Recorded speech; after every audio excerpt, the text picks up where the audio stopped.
Yes bank, ये bank किसी ना किसी खबर को लेकर लाइमलाइट में रहता है और अब एक बार फिर एक ऐसा केस सामने आया है जिसके बाद एक बार फिर से यस बैंक चर्चा में है। और सिर्फ यस बैंक ही नहीं बल्कि मेक माई ट्रिप भी अब चर्चा में है और चर्चा की वजह है फॉरेक्स कार्ड से हो रहे अनऑथराइज्ड ट्रांजैक्शंस। ये भी कह सकते हैं कि इन कार्ड से एक के बाद एक कई यूजर्स के पैसे निकाल लिए गए हैं, पैसे चोरी हो गए हैं। तो आखिर क्या है ये पूरा मामला, कैसे लोगों के पैसे चोरी हो गए और कंपनी की तरफ से अब क्या कहा जा रहा है, चलिए इस वीडियो में जानने की कोशिश करते हैं।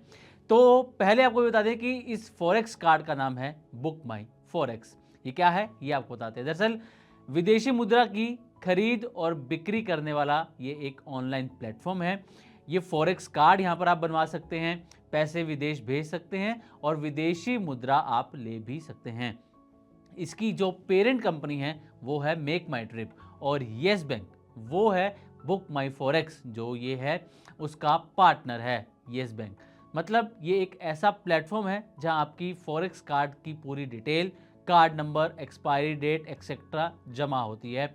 अगर ये डेटा गलत हाथ में चला गया तो बड़ा नुकसान हो सकता है और कहा यह जा रहा है कि अब ये डेटा गलत हाथ में पहुंच गया, जिसके चलते यूजर्स को बड़ा नुकसान यहां पर होता हुआ नजर आया है। तो क्या पूरा मामला है ये जान लीजिए। दरअसल कुछ दिनों पहले सोशल मीडिया पर यूजर्स ने शिकायत करनी शुरू करी कि उनके बुक माई फॉरेक्स के फॉरेक्स कार्ड से ऐसे लेन देन दिख रहे हैं जो उन्होंने किए ही नहीं हैं। बहुत से यूजर्स ने देखा कि उनके कार्ड से ट्रांजैक्शंस यूएस डॉलर और ब्राजीलियन रियाल में हो रहे थे। कुछ लोगों ने बताया कि वो वेबसाइट या फिर ऐप में लॉगिन ही नहीं कर पा रहे थे, इसलिए कार्ड लॉक भी नहीं कर पा रहे थे, ब्लॉक भी नहीं कर पा रहे थे और कई लोगों की फंड बैलेंस खर्च होने जैसा उनको नजर आ रहा था। एक यूजर ने लिखा कि वो हर तरह का ईमेल और एसएमएस देख रहे हैं, कुछ ट्रांजैक्शंस सक्सेसफुल दिख रहे हैं। उन्होंने लिखा कि जैसे जैसे पैसे धीरे धीरे निकल रहे हैं और वो कुछ कर भी नहीं पा रहे हैं, यानी कि लोग पैनिक हैं और परेशान हैं। और ये कोई एक दो कंप्लेंट नहीं है बल्कि हजारों लोग सोशल मीडिया पर इसकी शिकायत कर रहे हैं। और अब सबसे बड़ा सवाल, क्या सच में डेटा ब्रीच हुआ है, डेटा लीक हुआ है? तो कुछ जानकारी में ये कहा जा रहा है कि संभव है कि हैकर्स ने सेंसिटिव कार्ड डिटेल्स जैसे कि card number, expiry date, CVV जैसे डेटा हासिल किया और फिर उसे इस्तेमाल करके अनऑथराइज्ड इंटरनेशनल ट्रांजैक्शन किए गए। अगर ये फॉरेक्स कार्ड आपके पास फिजिकली मौजूद नहीं भी है तो इस डेटा के बेस पर आप ट्रांजैक्शन कर सकते हैं, जो कि इन यूजर्स के कार्ड से होता हुआ भी नजर आया है। कुछ लोग दावा कर रहे हैं कि छोटे छोटे लेन देन पहले टेस्ट के लिए किए गए और उसके बाद बड़े लेन देन भी होते हुए नजर आए। इसके लिए कुछ ट्रांजैक्शंस ब्राजीलियन रियाल में नोट किए गए और इसका एक कारण ये बताया गया कि हैकर्स ऐसी करेंसी इस्तेमाल करते हैं, ऐसी करेंसी चुनते हैं जहां पर कम मॉनिटरिंग होती है ताकि उनको जल्दी पकड़ पाना मुश्किल हो, आसानी से वो पकड़े ना जा सकें। अब इस पूरे मामले पर बुक माई फॉरेक्स की तरफ से क्या कहा गया है ये भी जान लीजिए, फिर आपको बताएंगे कि येस बैंक इस पूरे मुद्दे पर क्या कर रहा है।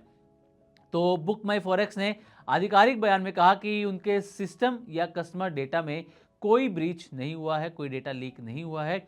उनके पार्टनर बैंक येस बैंक ने अनयूजुअल ट्रांजैक्शंस देखे और कुछ ट्रांजैक्शंस को ब्लॉक किया गया। बैंक ने उन अटेम्प्ट्स को इंटरनेशनल कार्ड फ्रॉड माना। कार्ड बैलेंस सुरक्षित है, प्रिकॉशन के तौर पर कुछ कार्ड्स को प्रोएक्टिवली ब्लॉक किया गया। कंपनी और बैंक मिलकर फिलहाल सुरक्षा बढ़ा रहे हैं, यानी कि कंपनी ये कह रही है कि हमारे पास डेटा ब्रीच नहीं हुआ और आपका जो पैसा है वो सुरक्षित है। अब एक बड़ा सवाल कि आखिर येस बैंक क्या करेगा। तो बुक माई फॉरेक्स ने येस बैंक के साथ मिलकर काम करने की यहाँ पर बात कही है और कस्टमर्स के लिए चार्जबैक या फिर रिफंड प्रोसेस शुरू भी इसमें किया जा सकता है।